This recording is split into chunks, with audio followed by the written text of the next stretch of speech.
La rivalité entre l'Algérie et le Maroc suscite de nombreuses réactions et analyses, souvent animées par la passion. Mais qu'en est-il réellement des trajectoires de ces deux pays majeurs du Maghreb? Au-delà des débats, nous examinons leur avancée économique, sociale et politique, pour mieux comprendre les enjeux d'ici 2030. Sur le plan économique, l'Algérie et le Maroc affichent des croissances solides, mais avec des dynamiques différentes. En 2023, le PIB algérien a progressé de 4,1%, principalement grâce à la hausse des exportations de gaz. Le Maroc, de son côté, a enregistré une croissance de 3,4% en misant sur la diversification. Automobile, tourisme et énergie renouvelable. Les prévisions du FMI tablent sur une accélération de la croissance marocaine, tandis que l'Algérie dépendra fortement de ses marchés énergétiques. L'inflation est mieux maîtrisée au Maroc, qui affiche également un endettement public plus élevé. Les deux pays cherchent à diversifier leur économie, mais le Maroc semble avancer plus vite vers une économie plurielle et résiliente. En matière d'influence internationale, le Maroc mise sur le soft power économique et culturel. Grâce à une diplomatie active et des investissements majeurs en Afrique subsaharienne, le pays s'impose comme un acteur central sur le continent.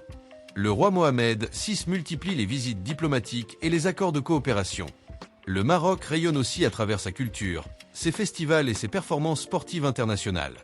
L'Algérie, quant à elle, valorise son héritage révolutionnaire et sa posture sur la scène diplomatique, soutien aux causes révolutionnaires, séparatistes, panafricaines et arabes.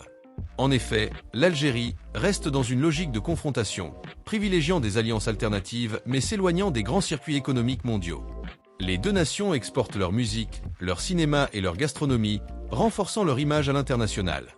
Mais dans ces domaines, le Maroc bénéficie d'un rayonnement plus large, grâce à une histoire millénaire, une diversité culturelle plus exposée, une scène artistique dynamique et une cuisine qui séduit les plus grands chefs du monde entier.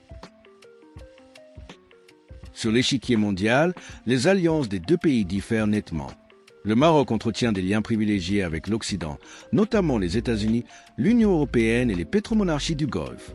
Ces partenariats se traduisent par des accords militaires, économiques et stratégiques, renforçant la stabilité et l'attractivité du pays pour les investisseurs. L'Algérie, pour sa part, s'appuie sur une diplomatie nord-sud, avec une coopération forte avec la Russie, la Chine et l'Afrique francophone. Cette orientation lui permet de consolider ses positions énergétiques tout en gardant une posture indépendante vis-à-vis des grandes puissances occidentales.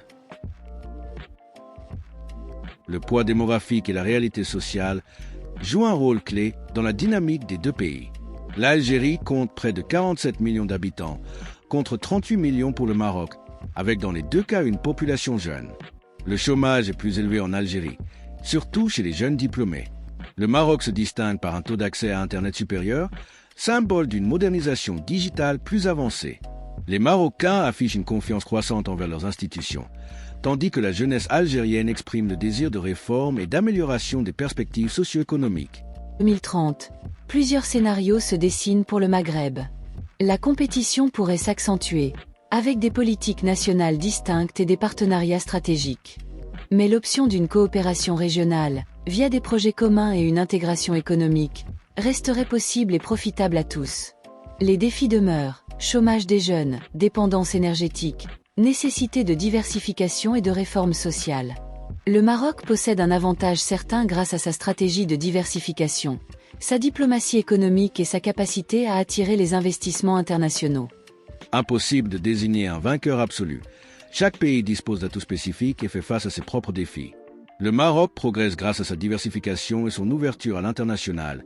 L'Algérie peut compter sur ses ressources naturelles. La vraie réussite résidera sans doute dans la capacité du Maghreb à écrire une histoire commune, fondée sur la complémentarité et la coopération.